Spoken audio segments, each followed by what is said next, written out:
Do you have a 6.7 liter Powerstroke that leaks a lot of oil? Well, I do, or I did, until I fixed the oil cooler. Where is the oil cooler on a 6.7 Powerstroke? Well, here I am at the driver's side wheel well. So this is the motor right here, and you can see that is the oil cooler. See, aim my finger, that is the oil cooler. And that's what I was having trouble with leaking.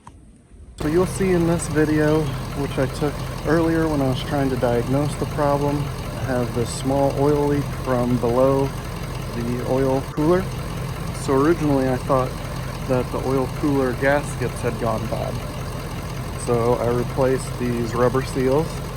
I removed the oil cooler. I didn't take it all the way off. I let it hang by the coolant hoses. That worked out okay, but probably not the best way. So once I put it back on, I think just, moving the oil cooler and taking it on and off, loosening the bolts, pulling on it, made the leak worse. So that was a surprise. You try to fix a leak and you make it worse. So that wasn't a good feeling. So then I bought a new oil cooler. I really didn't know what was wrong with it because visibility down there isn't great, but I knew there was a leak coming from it. So what I did, replace the factory oil cooler, and you'll see the crack that I found. But here you see that leaking from underneath. This was, me sticking my cell phone up there while it's running and just watching the oil run out. I think I have a split oil cooler. At first I thought I was leaking from the gasket. Replaced the gasket, trying to be cheap with the those 4-piece gasket kits. It only takes 3 though, because I have a different oil pan. Started it up for the test and had oil spewing everywhere. So this truck was nicknamed Squirt because of all the oil it squirts out. I'm going to show you what we have going on. Alright, this is what's behind the oil cooler. So as you can see, there's 3 gaskets. I actually replaced these already, and they look, I can inspect them pretty good, but they look pretty good. Nothing's wrong with it. I believe I found the problem. So when I replaced these gaskets the first time, it was leaking oil. I assumed it was the gaskets. I pulled it off. I left this hose attached to the oil cooler, so I wasn't able to inspect the oil cooler. And then, bolted the oil, changed the gaskets, or changed the rubber seals, and then bolted back on the oil cooler. And then I had an even bigger leak. So I'll show you what went wrong. This, I guess so there's four rubber seals that come with the kit. If you have a composite oil pan, this is just what I got online. So I don't know if I'm an authority on that because I don't really have this, version of the truck. But if you have a composite oil pan, you have a bolt that goes into the motor, into the block. And you have to loosen that from the inside. This one doesn't have it, so you just have these 3 passageways, which are all sealed, and then these bolts that hold on the oil cooler. The coolant lines clamped with the little clampy tools on both sides. I'm gonna disconnect the coolant lines, the coolant hoses, and then I'll take off these bolts here. See, it's the layered oil cooler. Alright, got that one up. Let's go to the next one.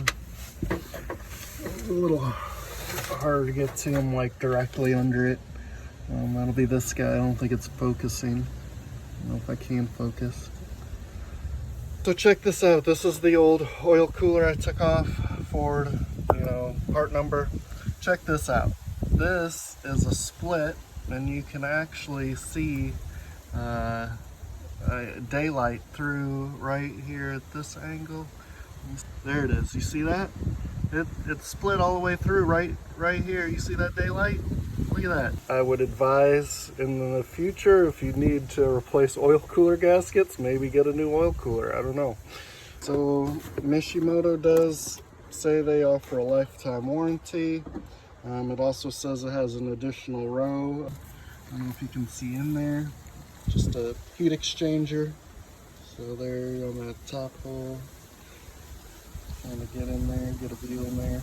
So if you compare them side to side, well, I mean, I got it opposite, but the Mishimoto is a little bit thicker. All right, now back to the bolting it back on. Okay, I got the new Mishimoto oil cooler on. You can see it's a little bigger, so it sits a little bit closer to the front drive shaft if you're four-wheel drive. Tighten these. There's actually 7 bolts, so 4 on the top, 3 on the bottom. I still need to put the coolant lines on both sides, and then I'll release the clamps. Don't forget to release the clamps. Make sure the oil level's full. I think the first time this happened, I let it run for like, a couple seconds, but 80 psi and a 1/2-inch oil line spews a lot pretty quickly. So on another note, what kind of hair gel do I use? I use 15W40.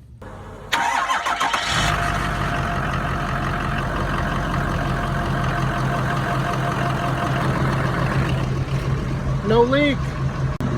So I got it running.